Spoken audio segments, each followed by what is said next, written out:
Bore da i chi. Croeso gynnes i'r Oedfa. Mae'n braf cael eich gweld chi a braf cael bod yng nghwmni'n gilydd. I chi wedi cael copi o coinionia wrth ddod i fewn ac ych chi'n gweld coeddiadau arferol fan ni. Gai gyfeirio at y bore coffi Zoom bydd yn cael hoi fach tan mis Medi. Ond mi fydd yna gyfle am baned a sgwrs bore di Mercher nesa yn caffe ffresco, a hynny am hanner awr wedi 10.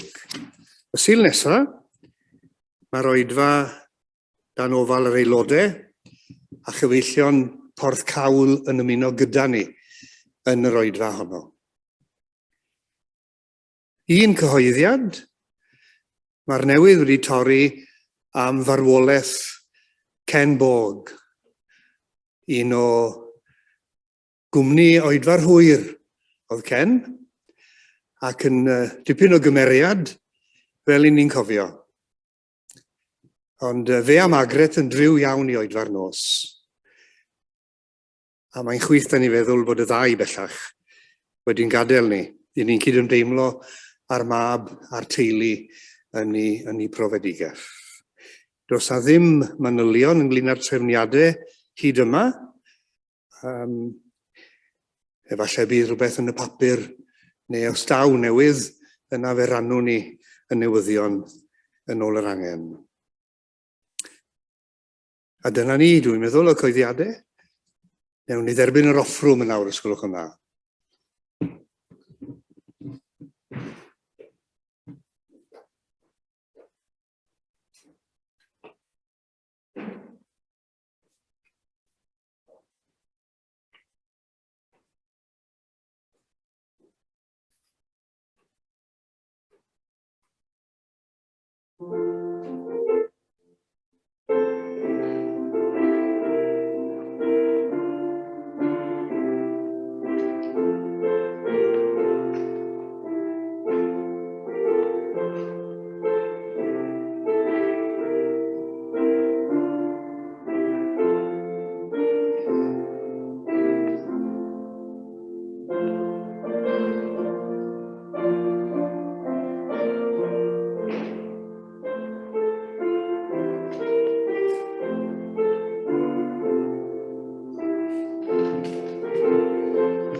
O Dduw, ein tad, derbyn yr rhoddion hyn i waith deglwys di, ac wrth ei derbyn nhw, da ni'n gofyn i ti dderbyn una hefyd yn yr un modd, gan bod ni'n gofyn hyn oll yn enw ac yn heiddiant yn harglwydd Iesu Grist. Amen.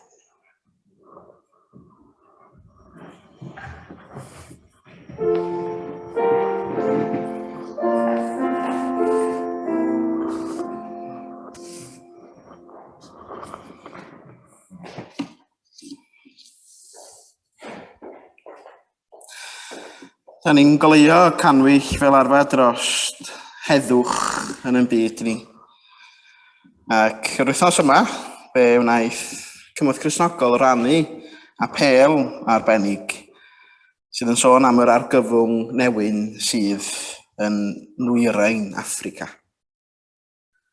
Lle mae yna filoedd o blant a theuluoedd yn ei chael hi'n anodd i fwydo eu plant ac i fyw ar hyn o bryd, oherwydd bod yna newyn eithriadol yno.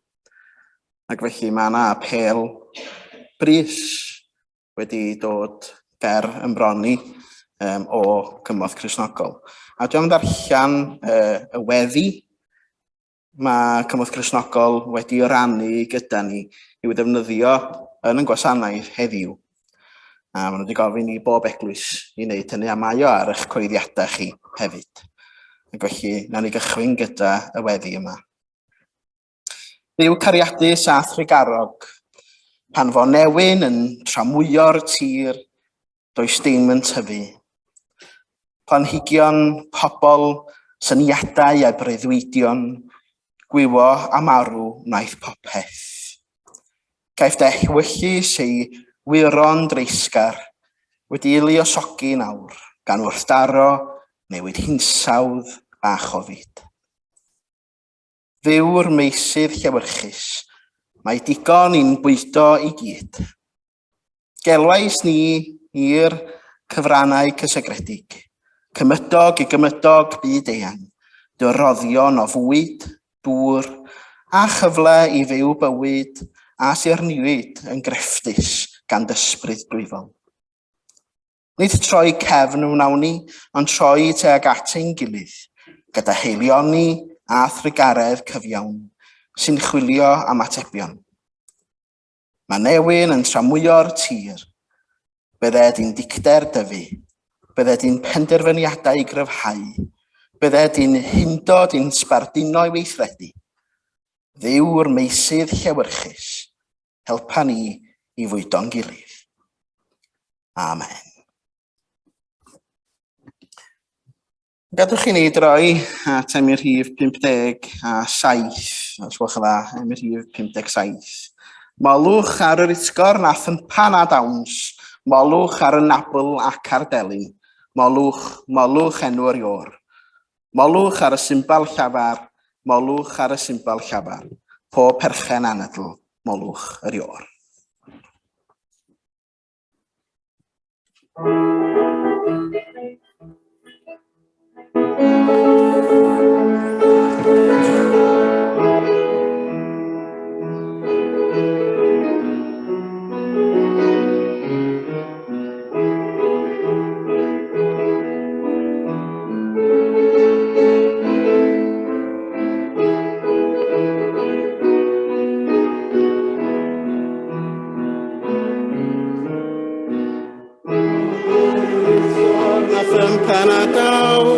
Molwch ar y nabl ac ar delyn, molwch enw'r ior.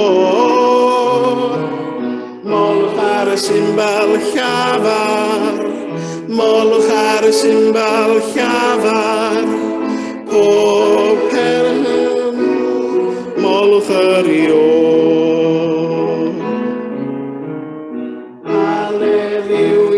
Molwch yr ior, halleluia, molwch yr ior,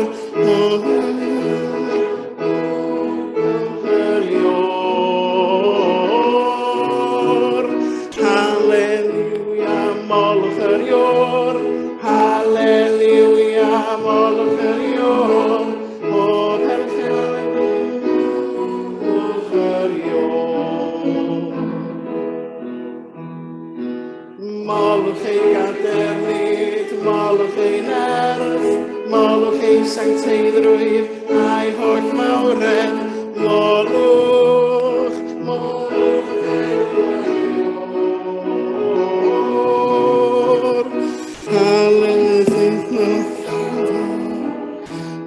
molch ar y symbol llafar o'r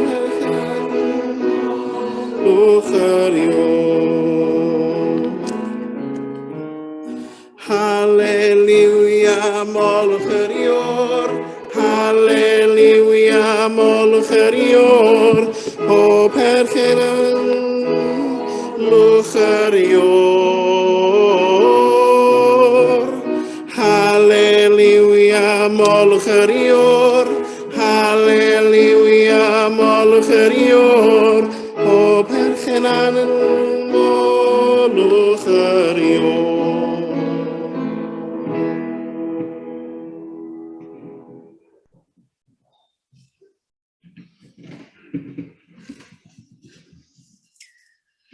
Psalm 85. O arglwydd, ti wedi bod yn garedig wrth y dir ac wedi rhoi llwyddiant I Jacob eto.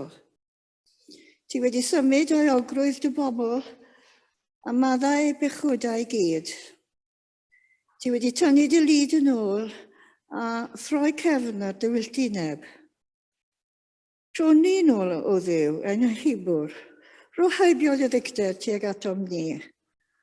Wyt ti'n mynd I fod yn ddi gyda ni am byth? Wyt ti'n mynd I aros yn wyllt am genedlaethau? Please, wnaed i'n hadfywio ni unwaith eto, I dy bobl gael dathlu beth wnaed et ti. O arglwydd, dangos dy gariad ffyddlon I ni. Please, achub ni. Dwi'n mynd I wrando beth sydd gan Dduw I ddweud, a di wir. Mae'r arglwydd yn addol heddwch, i'r rhai sy'n ei ddilyn yn ffyddlon, ond rhaid iddyn nhw beidio troi nôl at ei ffylineb. Mae'n barod iawn I achub y rhai sy'n ei ddilyn wedi bydd ei esblander I weld yn ein tir eto. Bydd cariad a gwirionedd yn dod at ei gilydd, bydd cyfiawnder a heddwch yn cusanu, bydd gwirionedd yn tarddu o'r tir a chyfiawnder yn edrych I lawr o'r nefoedd. Bydd yr arglwydd yn rhoi pethau da I ni, a bydd y tir yn rhoi ei gnydau. Bydd cyfiawnder yn mynd o'i flaen ac yn paratoi ffordd iddo.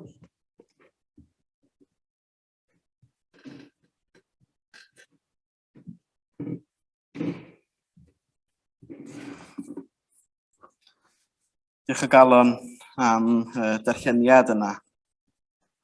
Ydych ni droi at yr arglwydd mewn gweddi.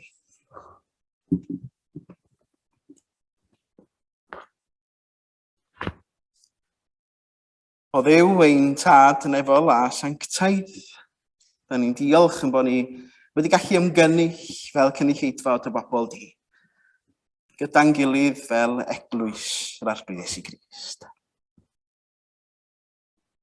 Yn diolch arglwydd yn bod ni wedi gallu agor y gair gyda'n gilydd y bore yma. Psalm 85 yn yn atgoffa ni, dy fod ti gyda ni, drwy'r adegau drwg ynghyd ar adegau da. A da ni'n diolch dy fod ti wastad gyda ni. Yr anodd ynghyd ar hawdd, y trist ynghyd ar llawen,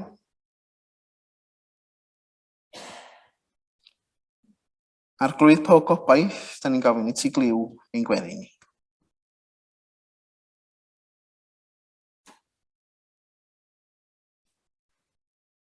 Arglwydd weithiau, gallwn ni deimlo bod y ffordd o'n blaena ni'n ansicr.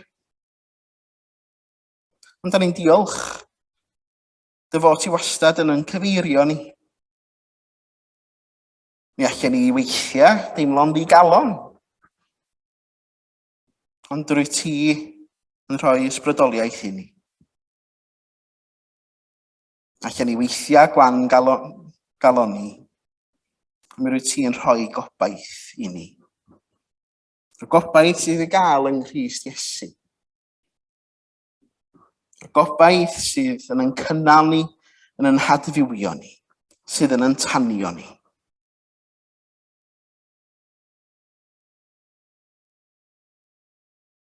Da ni'n diolch i ti am y sicrwydd a ddaw i ni drwy dy gariad diogel sydd byth yn pallu.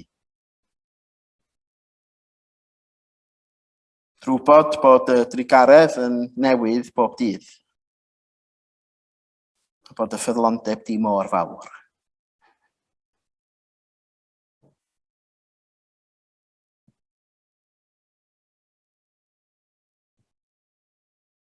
Ac felly boed un argyhoeddiad ni roi hyder i ni'r dyfodol.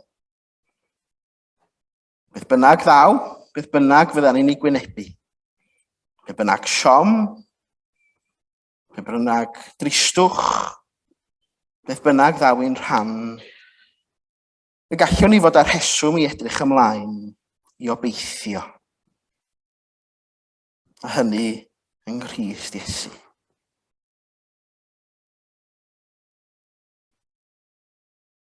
Yn gweddi arglwydd, da ni yn meddwl wrth reswm am yn cyfeillion ar draws y byd, sydd yn ei chael un anodd, oherwydd newyn difrifol, oherwydd gwrthdaro yn yr Wcrain, oherwydd Covid hefyd yn dal ar gynnydd mewn rhai gwledydd.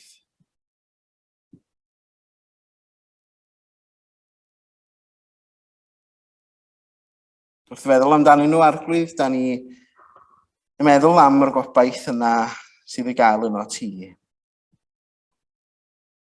Y ffordd wyt ti wedi'n dysgu ni sut i garu hefyd, y ddylan ni'na garu yn cydyn.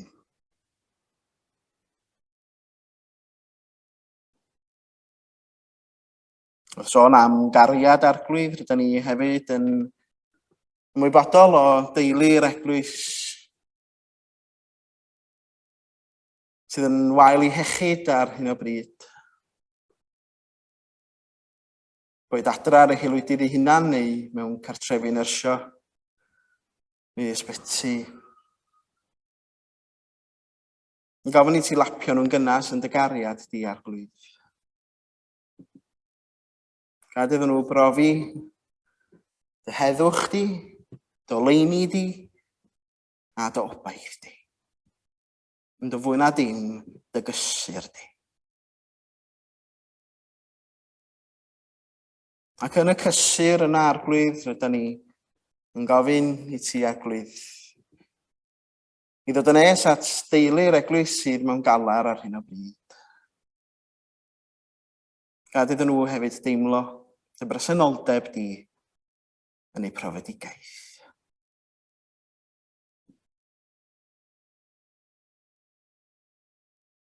Geiriau yna Philippiaid yn atgoffa ni. Y gallwn ni wynebu pob sefyllfa am fod y Meseia yn rhoi'r nerth i ni wneud hynny. Ac yn y nerth hynny felly arglwydd, rydyn ni'n dod ata ti mewn gweddi, fel pobl, fel eglwys.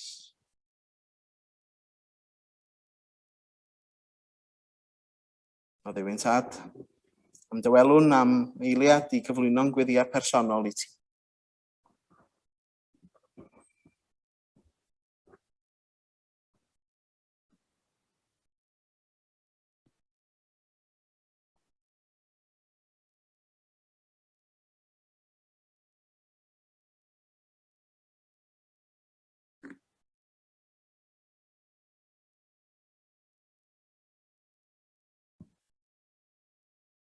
O Dduw ein Tad, cliw ein gweddi ni felly. Gan y bod ni'n gofyn hyn oll yn enwa cynhyddiant yn harglwydd Iesu Grist. Yn dysgodd i weddio i ddweud gyda'n gilydd. Ein Tad, yr hwn yr wys yn y nefoedd, sancteiddio'r denw, deled y deyrnas, neler dewyllus, megis yn y nef, felly ar y ddaear hefyd. Dyroi ni heddiw ein bara fynyddiol, a maddau ni ein dyledion, fel y maddeuwn unau ein dyledwyr, ac nac arwain ni profedigaeth, eithyr gwared ni rhag y drwg, gan ei seiddo tiw'r deyrnas, a'r nerth, a'r gogoniant, oes oesau.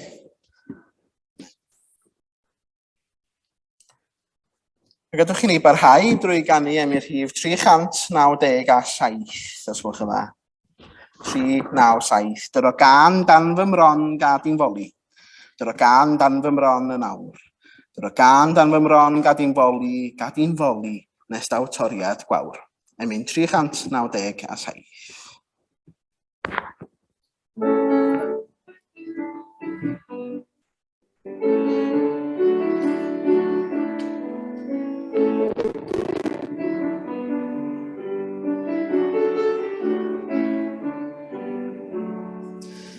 Dyro gan dan fy mron gad i'n foli. Dyro gan dan fy mron yn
o weld y tywydd eithafol gathon ni wythnos yma. Ni jyst iawn am mynd i lyfr datguddiaid y bore yma. Ond nes i ddim. Pwy sy'n hoffi'r tywydd poeth? Pwy nath fwynhau yn ystod yr wythnos? Na. Rhy boeth y bosib. Dwi rhaid i fod mor creadigol gyda'r rhew yn y myw. Salm 85. Siwr bod gan pob un ohono ni yn hoff salm, yn does? Yr un da ni yn ei wybod ar yn cof. Mae hon yn un i ni sydd yn un o'n hoff salma. A hynny oherwydd y delweddau hyfryd yr ydyn ni'n gael ynddi hi.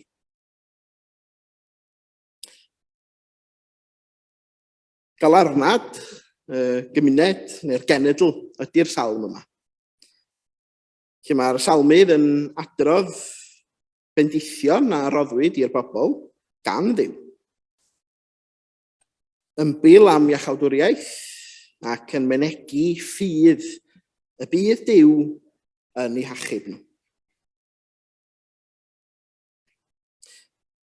Yr hyn welwn ni ydy, mae'n bosib, ysgrifennwyd y salm yma yr un pryd a ddoth y genedl yn ôl o'r gaethglyd, yn ôl o Babylon. Ac roedden nhw wedi gweld Jerusalem a'r ddinas sanctaidd fel ag yr oedd. Wrth gwrs, y walia'n deilchion, gelynion o'i cwmpas nhw, dim byd yn tyfu. Ac roedden nhw wedi digaloni. Fodd bynnag, pam ddychwelwyd yr alltudion i Jerusalem, mi roedden nhw'n gofyn ar i Dduw, i'w hadfer nhw, ac wrth gwrs, i'w codi nhw unwaith eto. Roedd pethau'n ymddangos yn ddi. Roeddent ar hynny yn byw mewn ffydd y bydda Duw yn newid pethau gwell. Ac yna, da ni'n cael y cyfri am y mynegiant o ffydd yn yr adnodau o 8 i 13. A dwi am edrych ar dim ond 2 adnod bore yma. Salm 85, adnod 8. Dwi'n mynd i wrando beth sydd gan Dduw i'w ddweud. Ydy wir, mae'r arglwydd yn addo heddwch i'r rhai sy'n ei ddilyn yn ffyddlon. Ond rhaid iddyn nhw beidio a troi nôl at ei pholineb. Dyna mae'r testun yn ei ddeud wrthyn ni. Be mae'r gair heddwch yn ei olygu i chi? Mae'n meddwl pethau gwahanol i bawb, mae'n siŵr. Ond bore yma, be mae heddwch yn ei olygu i chi bore yma? Gewch chi atab hwnna? Tawelwch? Dim gwrthdaro. Dim gwrthdaro.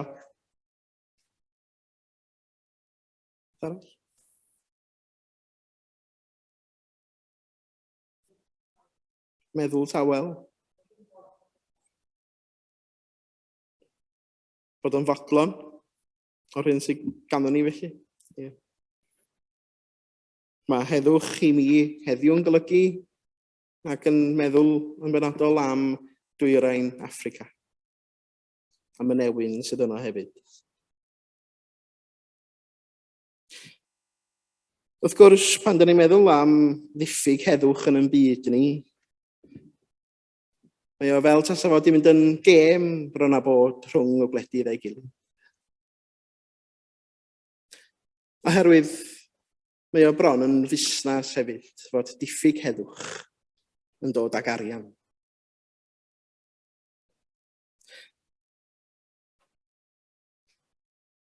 Mae heddwch yn golygu byd heb boen o bosib. O fyd lle ydyn ni'n fodlon. Mae'r genedl yn fan hyn yn sôn am y bydd Duw yn rhoi ac yn gaddo heddwch. Ond dyna mae'r salm hefyd yn deud, ond iddyn nhw beidio troi nôl at ei pholineb. Beidio troi nôl at ei pholineb. Dach chi wedi clywed am self-inflicting o blaen? Hynny ydy bod chi'n gwneud rhywbeth sydd yn achosi loes i chi'ch hun. A dyna mewn ffordd mae'r genedl wedi bod yn ei wneud drost y blynyddoedd a drost y canrifoedd cyn mynd i'r gaethlyd. Roedden nhw yn anghofio am Dduw, roedden nhw wedi peidio gweddio, roedden nhw wedi troi cefn ar eu gwasanaeth nhw, oedden nhw ddim wedi bod yn cadw'r gorchmynion, ac felly wrth gwrs oherwydd y pethau yma i gyd, roedden nhw yn dioddaf y self-inflicting. Hunan boenydio yn Gymraeg o bosib. Dwi'n mynd licio'r gair hunan boenydio. Ond mewn erthigol yn y Cristion, ni bo fi'n trio rhoi plwc i'r Cristion yn byd, ond mewn erthigol yn y Cristion yn ddiweddar, mae yna erthigol neu colof newydd sydd yn golygu rhoi yn disg yng nghlorian Duw, lle mae Irian Dafydd yn trafod heddwch a gwyddoniaeth. Ac mae Irian Dafydd yn deud hyn, gwraidd pob rhyfel yw dyheuad hunanol unben, neu lywodraeth am awdurdod neu adnodda, neu dir, sy'n eiddo gwlad arall. Ennill heb gyfrif y gost yw'r nod bob amser. A da ni'n gweld hynny dro ar ôl tro yn dydyn. Pan da ni'n meddwl am ddiffyg heddwch yn ein byd ni, rhywun da ni'n ei weld ydy unigolion neu awdurdodau. Wrth gwrs, yn cymryd heb gyfri y gost.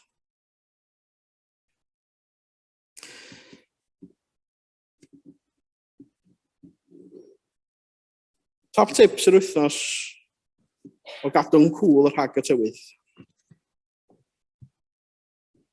Os gynnech chi? Eto, wythnos yma hefyd, rydyn ni wedi gweld effeithiau newid hinsawdd. Ac tro yma, y nes at adra. O tro, mae yna bobl yn cysylltu hefo fi yn ffrindiau ac gwem yn benodol. Maen nhw'n sôn am y difrod sydd yn digwydd yn ei gwlad nhw'n hunan. Diffyg heddwch sydd gennym ni efo newid hinsawdd hefyd.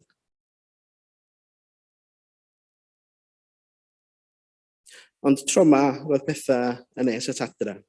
Roedd gweld y tai ar dan yn Llundain. Gwelsoch chi hynny? Teuluoedd wedi colli popeth. Ond nid ydy newid hinsawdd yn fai arno ni yn yr ystafell yma y bore yma. Mae'n fai arno ni gyd yn dydy. Ond mae gwledydd ar draws y byd yn dioddef o'i herwydd. Sôn am dwyrain Affrica. Mae yna miliynau o blant, menywod a dynion diniwed yn dwyrain Affrica yn ymladd i oroesi yn wyneb diffyg yn y cynheuaeth. A pam mae'r diffyg? Wel, oherwydd newid hinsawdd, wrth gwrs. Prinder dŵr, marwolaethau da byw. Ac eto mae rhaid i ni ymatab yn does. Drwy weddio, drwy roi, ond y dyheuad am heddwch oddi wrth gwrthdaro ac effeithiau newid hinsawdd. Cyn i ni droi at yn hemi nesaf, gadwch i ni wrando yn awr ar gan rhoi my'r hedd gan Gorec ef hun.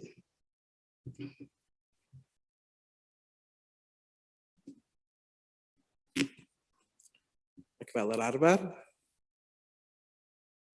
rhowch eiliad i mi. Oedd y fod i weithio.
Byddwch chi ni barhau drwy ganu Emyr Hif 869. 869. Meddwl am fyd heb flodyn i'w harddu, meddwl am wlad heb goeden na llwyn. Meddwl am awyr heb hael yn gwenu, meddwl am wanwyn heb awel fwyn. Diolchwn Dduw am goed a hael a blodau. Diolchwn Dduw rhwng glod i thenw di. 869.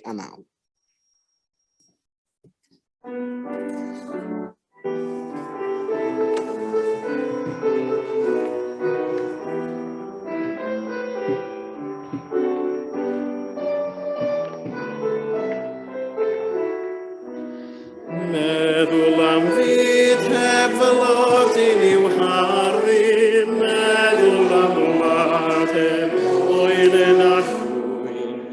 Meddwl am awyr heb hael yn gwenu, meddwl am awel fwyn. Diolchwn Dduw am goed a hael a blodau, Dduw rhwng glod i thenw di.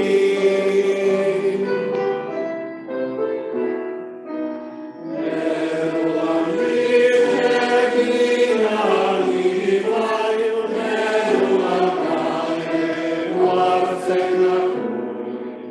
Meddwl am afon heb i'w ysgodi, meddwl am wawr heb adael swyn.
Allech chi feddwl am bethau allech chi ddim gwneud hebddyn nhw?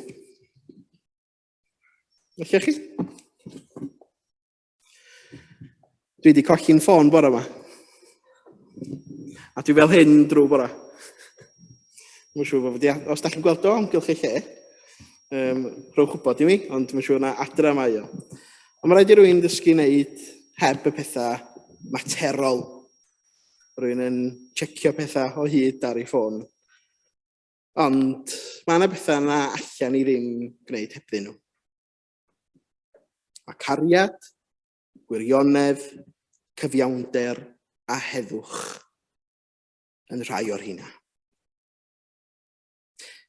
Mae adnod rhif 10 yn deud wrthyn ni hyn, bydd cariad a gwirionedd yn dod at ei gilydd. Bydd cyfiawnder a heddwch yn cusanu. I mi, mae'n un o'r adnodau hyfryta salma. Ydych chi'n cael rhyw ddelwedd yn dydach o rhiant yn cusanu ei phlentyn cyn iddo noswylio am y nos. Yna rhywbeth hyfryd iawn yn hynny. A mae'r darlun yn rhoi delwedd glir i ni. Be ydych chi'n ei weld yn y llun yma?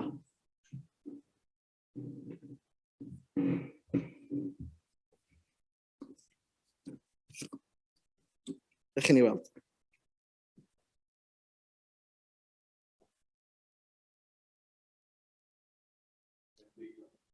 Wir am bigog?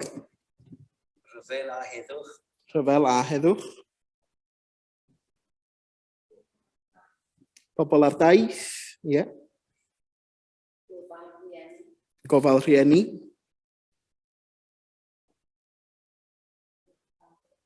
Gwrthdaro? Gwaed? Ie.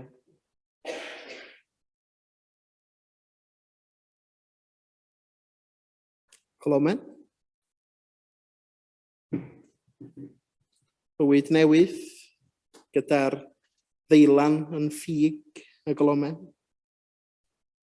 Mae yna gymaint sydd yn y llun yma, a mae o'n crynhoi i mi beth rydyn ni yn edrych arno ar hyn o bryd yn byd ni, lle mae yna refeloedd a gwrthdaro wedi bod erioed, ond hefyd y prif beth yn y llun yma i mi ydy'r goloman. Yr un sydd yn bir, yn wyn, yng nghanol y dryswch yma i gyd. Yn braint ni ydy i ddod â heddwch ynde, i fyd sydd mewn gwrthdaro. Heddwch yr arglwys i Grist ydy hwnna.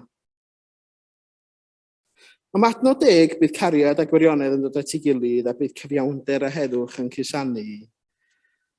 Yn sôn am gyfnod lle fydd Iesu yn dod i'r byd. A dyna oedd y salma yn sôn amdano fo, am y cyfnod lle fydd Iesu yn dod, yn rhagfynegu, os liciwch chi. Ond mae'r salm yn rhagflaenu amser y bydd cariad a ffyddlondeb yn cyfarfod, pan fydd cyfiawnder a heddwch yn cusanu gilydd. A mae yna 4 gwaith pan fydd hyn wedi digwydd mewn gwirionedd. Pan ddaw cyfiawnder, heddwch a cariad a ffyddlondeb at ei gilydd. A fe ddigwyddodd y tro cyntaf, wrth gwrs, yn yr ymgnawdoliad, pan ddaeth Iesu i'r byd. Yn gyfforodd Iesu gyfiawnder a thangnefedd yn llawn. Ef yw union ymgnawdoliad cariad a ffyddlondeb Duw. A dyna oedd lle ddigwyddodd am y tro cyntaf. Fe ddigwyddodd o'r ail waith ar y groes. Ac yn irgelwch y groes fe, naeth Iesu gymryd yn pechoda ni, gan fodloni'n llwyr cyfiawnder Duw yn y broses. Cymodi neu wneud heddwch rhwng Duw a y byd bechadurus, a ni. Ar y groes gellir dweud yn wir fod cyfiawnder a heddwch yn cusanu ei gilydd. Nid oes unrhyw fynegiant mwy o gariad Duw nac arwydd o'i ffyddlondeb na'r groes. Y trydydd tro i hyn ddigwydd, wrth gwrs, ydy drwy'r cymundeb, drwy'r sacrament ydyn ni'n ei alw.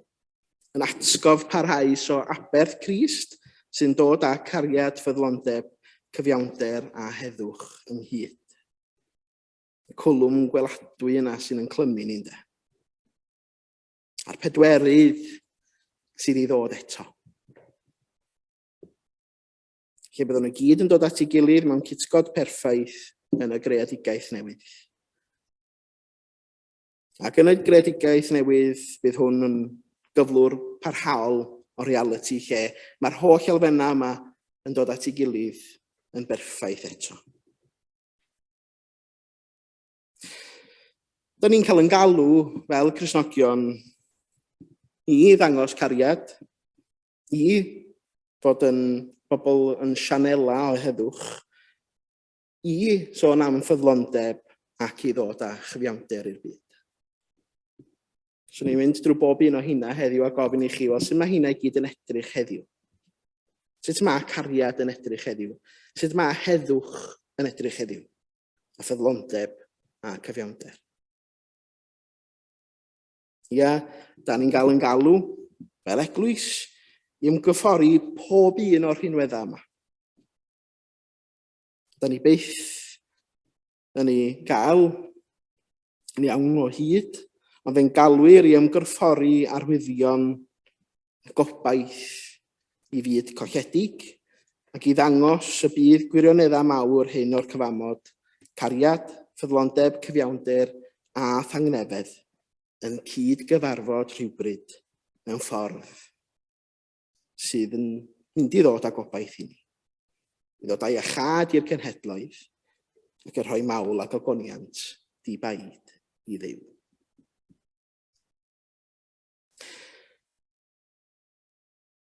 Mae'r emyn wrthon ni i ganu jyst cyn y neges yma, meddwl am fyd heb lodyn i waharddu.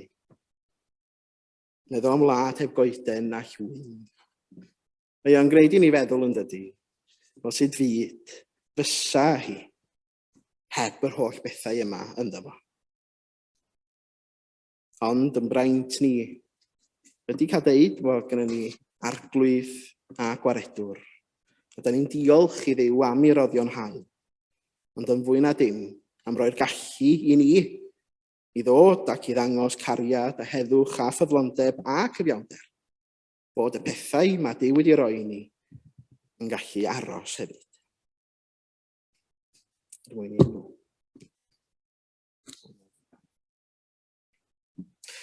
Gydwch chi ni droi at yn hymyn olaf, sef emyn rhif 400. Emyn rhif 400. Iesu yw'r ior y cread sy'n cyhoeddi.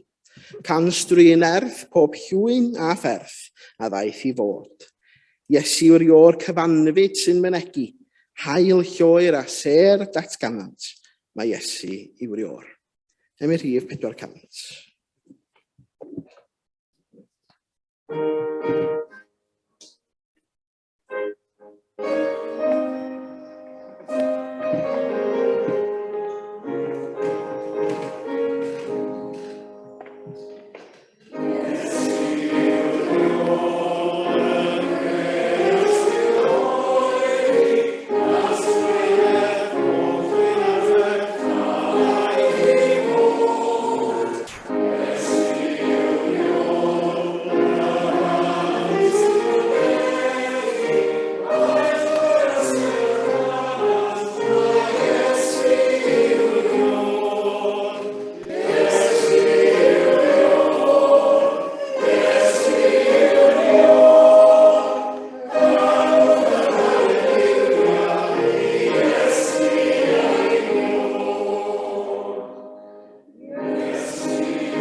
Mae gras yn harglwydd Iesu Grist a chariad Duw, a chymdeithas yr ysbryd glân a fyddai gyda chi oll. Amen.